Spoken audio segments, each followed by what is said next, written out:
Yo, Kevin here. May 2025 is a wrap. Thought I would just chime in here before starting the interviews just to really quickly say thank you so much to all of the frame builders and our companies that were willing to speak with me. Only got to about, I think, 7 or so, but I felt like I was really able to get a good grasp of who they are and what they're about, take some really great photos of their bikes. This was my first time ever going to a maid event with this sort of intent, and so I didn't want to really like bite off more than I could chew, and I feel like I feel like these interviews are really effective and good quality. So I'd love to hear what you guys think down below. Please let me know. But again, just wanted to stop in real quick to say thank you so much to the builders that took the time to talk with me, and all of the friends that I met along the way as well. It was a pleasure meeting you guys. Hopefully I'll be talking to you on Instagram and seeing you around town if you live locally. But yeah, thanks so much. Hope you enjoy. Hey, my name's Darren. I'm from Olympia, Washington. I'm a fabricator for Woodpecker Cycle Co. Owner of Fabricator. It's a one-man show. It's sort of a hobby that's gotten to be a little bit more expensive, and I've kind of taken it a little bit farther now and done some branding work and stuff like that to kind of elevate the look of it a little bit. I primarily build off-road bikes, gravel bikes, full suspensions, hardtails, a lot of dirt touring bikes. I had a couple bikes do the Tour Divide this year. Had a buddy race Unbound 200 single speed and win the 200 category for single speed on one of my bikes this year. So primarily build steel. I think this winter I'll probably do some titanium bikes, but I really like working with steel. It's simple. I can build a frame relatively fast and still get it to some of my friends or customers for a price that they can get it on a custom bike. Over here we have a full suspension 29er. It's 130 rear, 140 front. This is actually a pretty big bike. This is 510 reach and sort of trail geometry. He raced the High Cascades 100 on it this year and did really well. In the back is my gravel bike that I've sort of started making a model. The front end and the geometry is mostly customizable, but the rear end is all sort of fixed. And it's adjustable chain stays between 415 and 430. It'll fit a 2.25 29er tire and a 46T chainring. This one's full internal routing, but I do some external routing on them as well. And then on this side of the booth here, we have my daughter's 24-inch mountain bike. It's got an MRP fork. MRP actually custom assembled the fork for me and cut down an air spring to lower it to 90 millimeters to get the axle to crown right.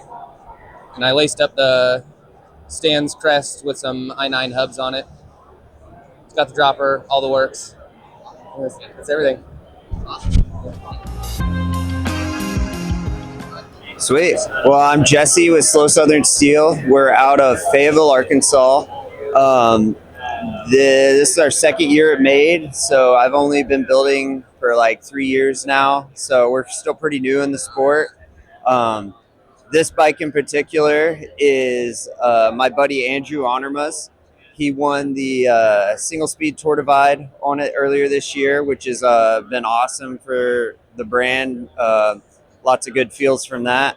But this is actually the 5th bike I made, so it's a few years old.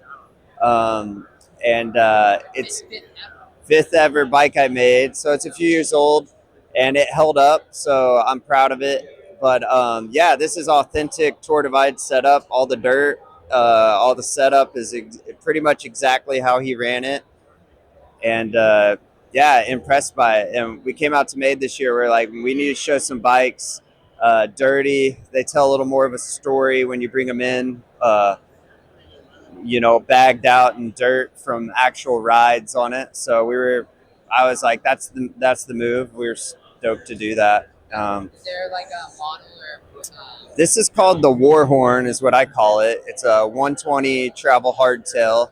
I kind of sell it. It's kind of dual marketed. It goes towards bike packing, I think it lends itself really well to. And then also just general, we're from Arkansas, so the trails we have, you can get away with a hardtail most of the time, 120. So, but yeah, it's it's nothing too special when it comes to like specs or anything. It's a pretty standard hardtail, but that seems to be what works the best for most people. So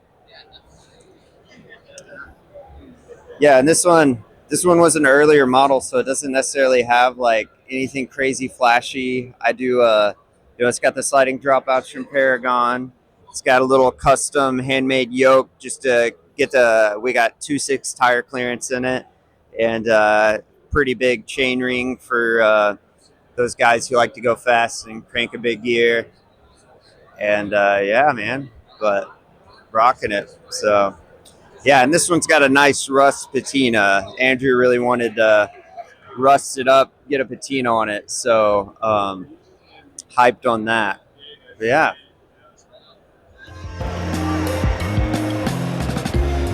Hey guys, I'm Julian from Brule Bicycles, and my motto is Philip Brace frames for any occasion. So my whole concept is as long as it makes sense, or we can make it make sense, and it's going to be safe for you, we'll do it. I'll do it. I'm the guy.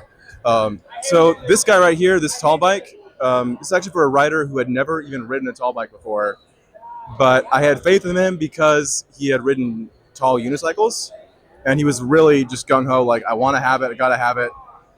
He's just a little over 60, I believe. He just retired, so he's got plenty of time on his hands, and he was very patient while I spent 200 hours to build this thing for him. So his concept was, I want to go bike packing, I want to maybe go to Trader Joe's, and I want to maybe carry someone on the bottom cargo area. So we put a whole bunch of Bottle Boss brazen threads, so he can mount a lot of different things there that he can essentially build later on to fit whatever he wants. It's got all cable routing because if he's going to tour, don't want to deal with 20 feet plus of hydraulics, and it's just didn't seem safe to me. If something got nicked or there's a leak somewhere, it's just too much to try and deal with on the road. This way, theoretically, any shop in country can service this bike with cables. He'll carry one cable connector with him, so if he needs to buy 2 standard cables for the shift, he can. The other 2 are standard length. Yeah, we got internal 8 in the back.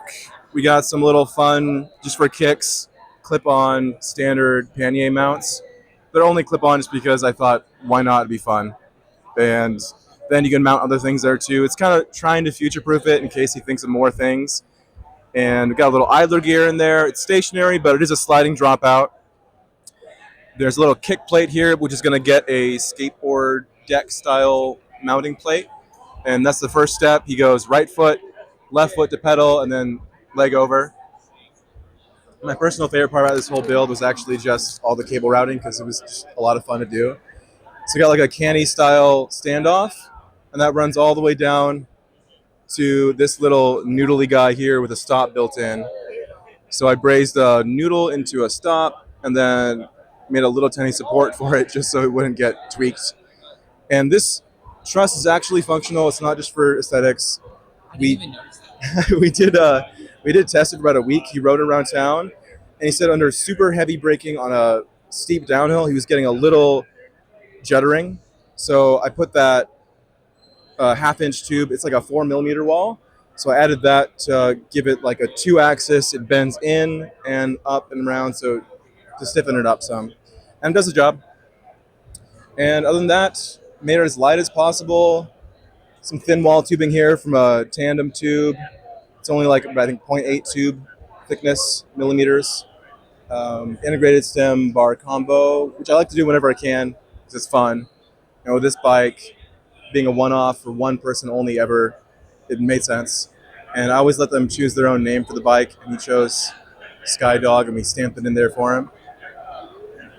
And he's got even his mom's old saddle from her Raleigh city bike from the 50s, I believe. Maybe even be older than that, but I just shaved down the top, oiled it, hit it with a hair dryer, and reconditioned it for him.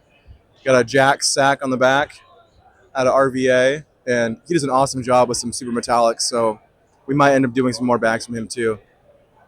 But we do have a guy back in San Luis, Frog Bags, who's working on the main triangle. So we'll see those eventually. But yeah, that's the build. I'm Greg from Donkalope Bikes up in Bellingham, and this is what I call the BMX Sherpa. It's just my towing machine to bring the shred bike to the shred area. So this is what I came up with. It works pretty good.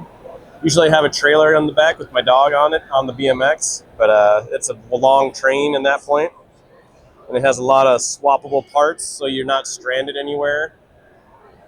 Not that I would ride that far with this setup, but the headset, stem, cranks, bottom bracket, brakes, brake levers are all swappable.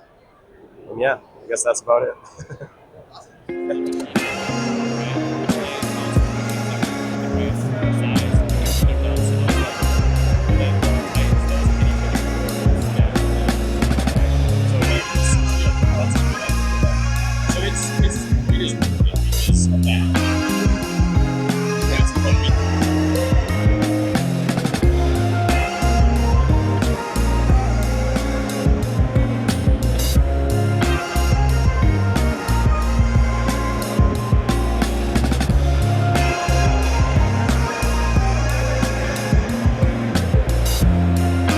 My name is Joel Armstrong, and I'm with Solo bikes that I've designed.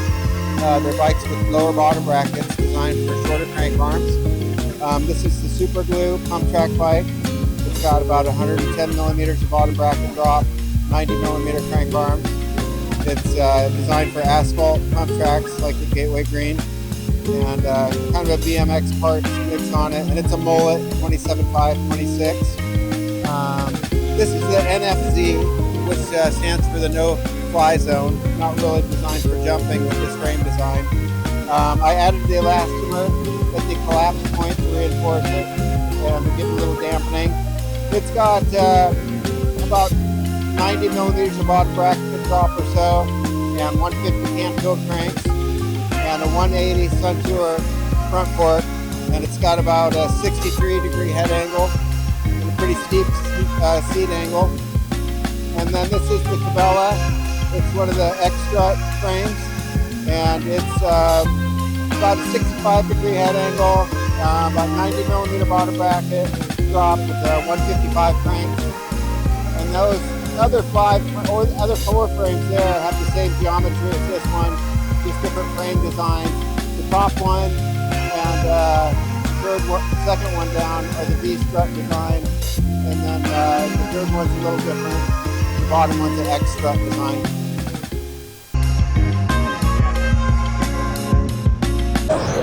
Hey, it's Ming from Heyo Titanium Bicycles. We're based in Northern California. We build titanium. Most of the bikes we build are titanium, but last year we launched our new titanium and carbon bikes.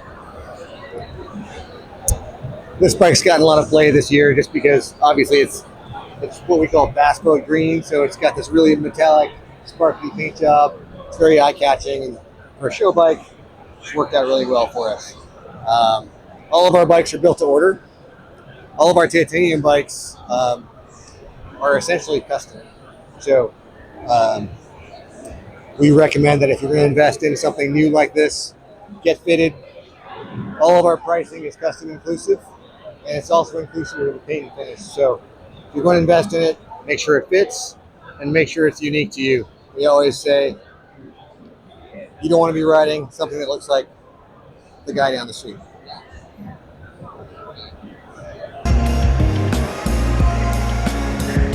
Hello, I'm Steve. I'm a customer of Matt Nelson, his one-man shop, Saltaire Cycles, out of Salt Lake City. Yeah, Salt Lake City, Utah, and Inferent. But I had a vision. I wanted a single-speed cyclocross bike for this coming up season. Had a few ideas that I wanted, starting with Paul's direct mount center pulls. When you're getting a custom bike, that's a fun time. You can get some direct mount bosses mounted.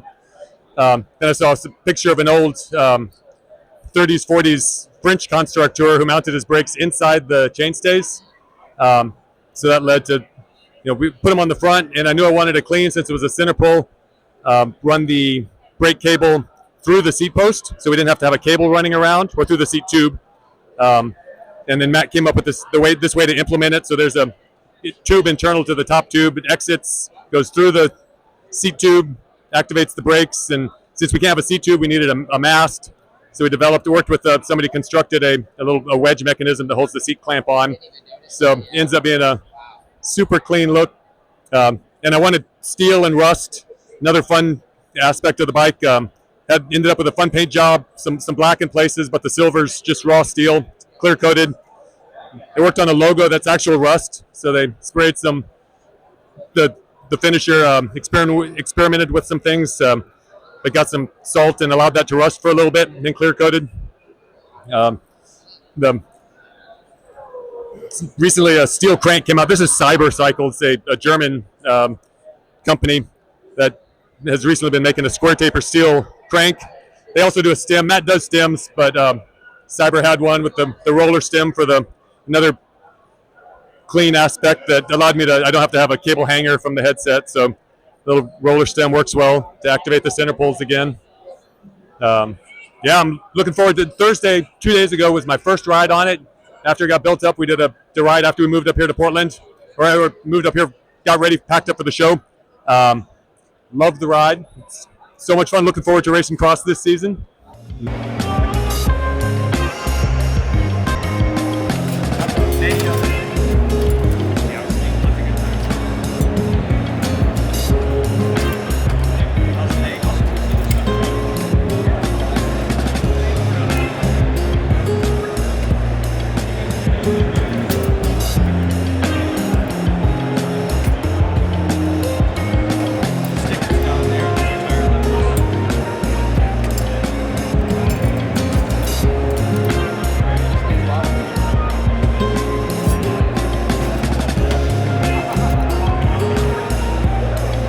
Wow.